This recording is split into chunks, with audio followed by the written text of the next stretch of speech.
Support comes from Missouri Forest Products Association, committed to sustainable and sound conservation of the state's forests, which support more than 41,000 Missouri jobs, resulting in a $10 billion industry.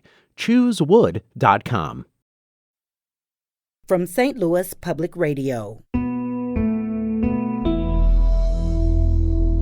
This is St. Louis on the Air. And the solution isn't necessarily to keep pushing resources into policing, but rather mental health supports, housing supports. There might be a set of officers maybe that have that sort of training. And even that training is insufficient for really grappling with the variety and depth of needs. There's also the experiences that countless people have had of 911 just taking a long time to respond. You might get a busy signal, you might not get an answer at all. I'm Jeremy Goodwin.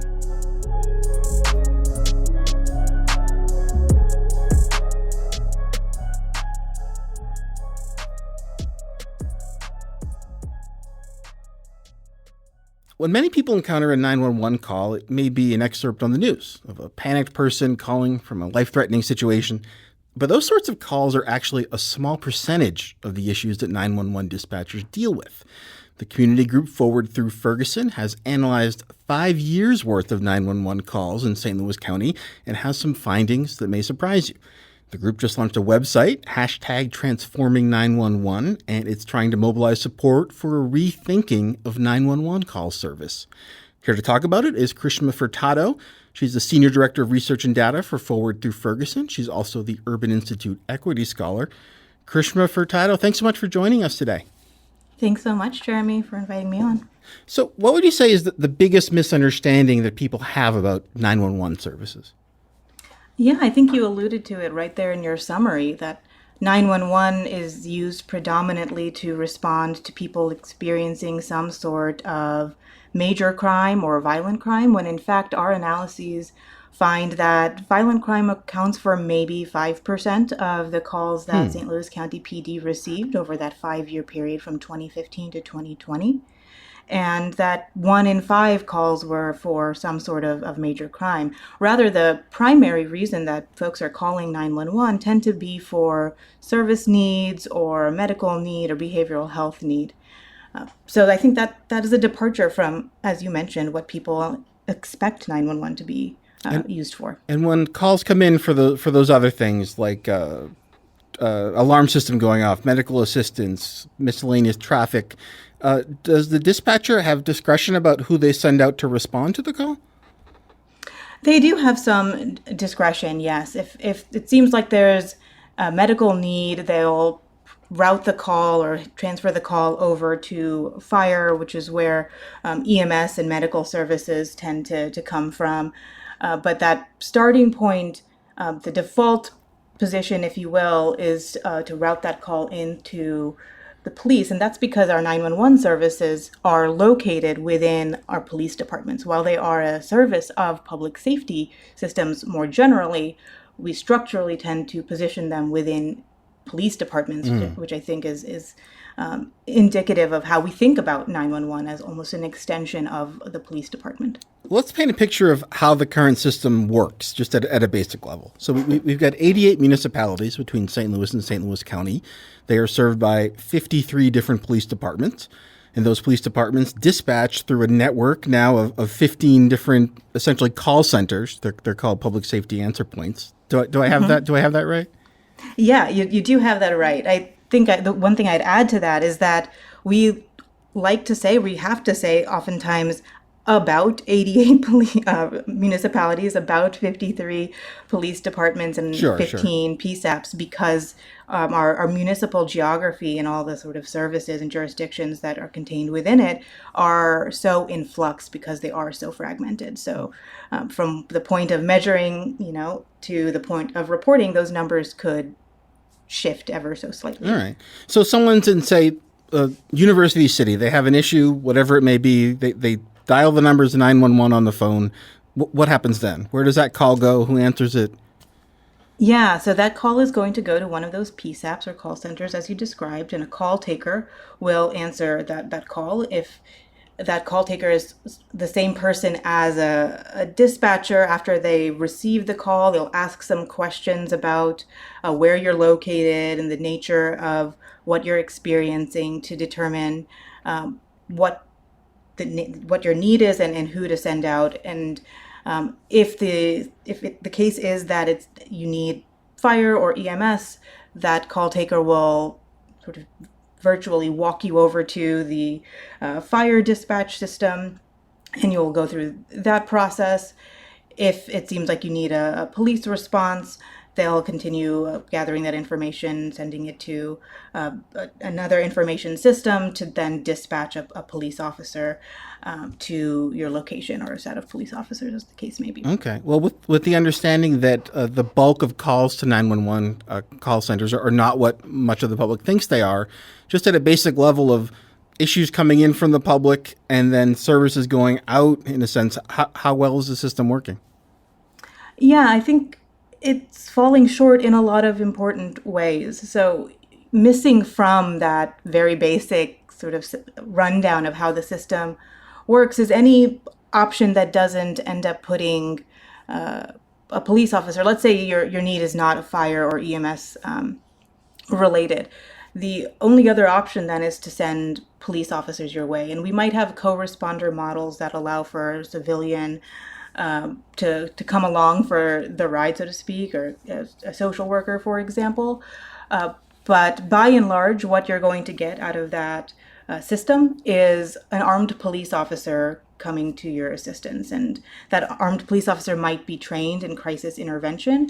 But these patches that we've put on a system that's intended to function as an extension of policing, patches like crisis intervention trained officers or co-responder models, are only going to sort of mute the potential harm that system could do. It's not going to open up the possibility of sending only, for example, a civilian response or a non-police response that we see in other cities that have implemented community-centered first responder alternative programs. And as you say, the officer or officers dispatched to that call may or may not be trained in dealing with what they're walking into. That's right. That's right. When we look at the patchwork or the array of those 53 police departments in the region, most of them don't have a crisis intervention training program that is implemented holistically across the department. There might be a set of officers, maybe, that have that sort of training. And even that training is insufficient for really grappling with the variety and depth of needs that our community has and calls on supports for.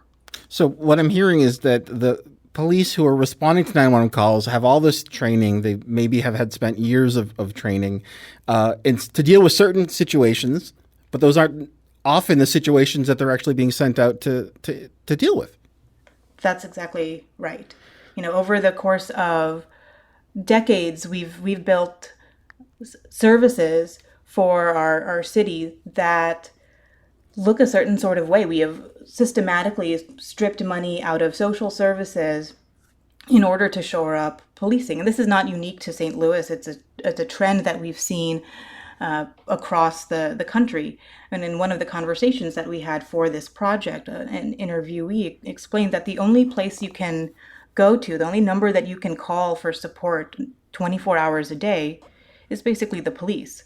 And that's representative of this much larger trend that we're shunting all of these problems into the police department, which are inadequately equipped to deal with them. And the solution isn't necessarily to keep pushing resources into policing, but rather to think about the other services, mental health supports, housing supports, and the like, that we need to wrap around our community to alleviate the need for police to intervene and to sort of retrain our muscle memory to call for and receive supports that prevent the intervention of police altogether. Are there professionals out there who are well suited to respond to, say, a call of someone having a mental health crisis or these other calls that make the predominant number of calls that come in? Yeah, excuse me. Yeah, we have behavioral health professionals out there, mental health professionals, licensed social workers, counselors, and the like who are better able to deal with a person who's going through some sort of behavioral health crisis. There are also professionals, direct service providers who are better able to plug folks who have some sort of unmet need into services, into resources more quickly, more efficiently, less traumatically than police might be able to. We've seen discussion about this nationally. Locally, how much of local municipal budgets are actually devoted to law enforcement? Yeah, so when we took a look at budgets for the police departments in St. Louis City and St. Louis County, we found that policing, almost without exception, tends to be the largest, the most highly resourced service as a percentage of budgets. And oftentimes we see budgets that are twice as large as the next highest resourced service set that the municipal government provides. So it's really, the police department is really drawing down on a lot of resources. And we are speaking with Karishma Furtado. She is the Senior Director of Research and Data at Forward Through Ferguson, also with the Urban Institute as the Equity Scholar. You mentioned money actually being taken away from some of the social services that might be more on point with respect to what people need help with out there. Have we seen specific examples of that around here? I think when we look at the relative existence of behavioral health supports to police resources, we see a decrease there. I don't know that I can point to like specific examples of the removal of those resources, but I think that there are probably a host of my colleagues in more of the direct service provision space that could point to where they're feeling that pinch and that crunch in terms of their budgets and in the resources that they have at their fingertips. So when we look around in the region, we do see municipal police departments as the biggest line item on a lot of local budgets. Is that right? Yeah, that's exactly right. Well, we've heard a lot of problems here about how the system is not meeting the needs of the public. What would you like to see change? Yeah, I think that there are the hard truth about the work that we do at Forward Through Ferguson is that there tend not to be silver bullets. I think that's one thing that merits saying. So the recommendations that we have tend to fall across an array of categories having to do with the structure of 911, and as I mentioned, how it sits within policing as opposed to public safety, the technology, the training, the accountability systems and structures. So no one silver bullet, but what I will say is that ultimately all of those recommendations trace their roots back to examining our culture of public safety and that our systems are built on top of, and the need for building new structures from there. So right now our public safety system is deeply embedded in mental models of law and order, of arrest and incarcerate, of enforcement. And so our policing practices, our 911 system, all of it tends to carry that DNA with it. So all of the recommendations that we have around reworking the structure of 911, implementing first responder alternative programs that are more community-centered and civilian-based as opposed to policing, all of them come from that place of really engaging with and reimagining our culture of public safety more generally. And at Forward Through Ferguson, I believe you're still going through a lot of that data and expect to come up with some more recommendations later in the year. Is that right? That's right. So keep your eye on that transforming911.org website. It's where we'll be sharing our full report in a few months. And between now and then, we'll be sharing a lot of the photo and video stories that we have been collecting. And if folks have any stories of their experiences with 911 that they feel compelled to share, we would love to collect them there. In the fall, we'll be having a set of community conversations about this topic. So a lot of that that action will be happening through the website transforming911.org, and including the release of the formal report and an expansion of it to look at the city's data, which is set to happen later in the year as well. Well, Karishma, knowing that there's no single switch anyone can flip to improve this, who are the people out there who can make the kinds of decisions you would like to see made to implement some of the changes you would like to see happen? Just what's the path forward here? Yeah, I think a lot of the decision makers are our local legislators, be they in the mayor's office, in the county council's office, in the board of alders offices. So I think there's a call out to all of us who are consumers of these services, or would be or should be if we trusted them more to do what we need them to do, to advocate for the type of system that we want to see. So I think there's a call out to all of us to talk to our legislators about first responder alternatives, and to call for the use of resources to update our technology. We haven't gotten a chance to talk much about that, but some of our technology for 911 is simply antiquated and built for a use case that is not at all the case that we see today. So landlines instead of cell phones and wireless. So there's a moment of opportunity, I think, with resources, COVID recovery resources coming into the community, to think about how we can rebuild some of these systems in more equitable ways. And so I think that we can advance this conversation in a pretty tactical, meaningful way if we can put our voices behind it. Yeah. And you mentioned a moment ago, for folks calling 911 who feel comfortable to do so, different communities in this region have different kinds of relationships with the police. Are Black communities, for instance, in the St. Louis region, are members of those communities less likely to want to pick up the phone and call 911 because of their experiences with police? Yeah, anecdotally, absolutely. I think because 911 tends to be considered an extension of the police, there's an understanding that when you call 911, you are effectively calling the police. And there's a lot of mistrust about policing in this region, amongst Black communities in the region especially. That is not a surprise to, I think, most anyone here. So yeah, there's a lot of mistrust around using 911 as a result. There's also the experiences that countless people have had of 911 just taking a long time to respond. You might get a busy signal, you might not get an answer at all, and for a response from that 911 call to come as well. And I think some of your audience in terms of political persuasion who may not be up to date on some of these statistics you're talking about, or necessarily coming to the conversation saying, yeah, let's change this, might have had an experience where they dialed in and couldn't get through, or just saw in some way that the system wasn't quite working the way that they anticipated it would work. Yeah, and I think that's part of why 911 is an appealing point of entry into this public safety conversation for us, because it is this tool, this service that a lot of us have had some sort of experience with. It is effectively the front door into our public safety system. Over 50% of civilian interactions with police are initiated by those civilians, usually through 911. And so I think that there's broad recognition that the system right now isn't working well for most of us. And by that, I mean not only those of us in the community who want to be able to use this community resource, but have trouble or don't trust it for whatever the reason.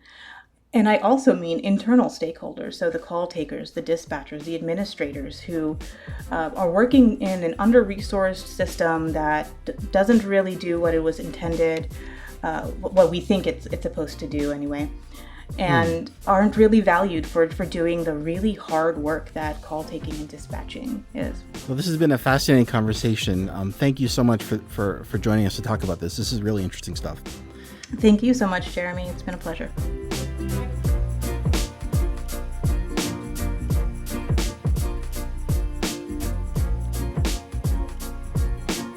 This episode was produced by Jeremy Goodwin, Danny Wysentowski, and Alex Hoyer.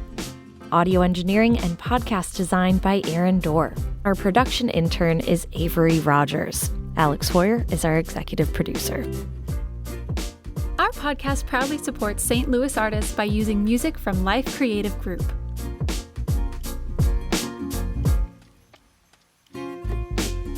St. Louis on the Air is a production of St. Louis Public Radio. Understanding starts here. Do you find yourself regularly listening to episodes of St. Louis on the Air? Suggest us to a friend you think might enjoy our conversations. And leave us a review and rating on Apple Podcasts on the App Store. It's the simplest way to help people discover our show. Thanks.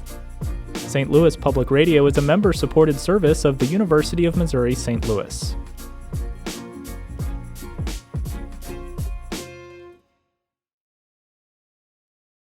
Support comes from the Missouri Forest Products Association.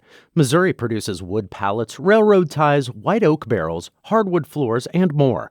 Details on the variety of products made in the state are at choosewood.com.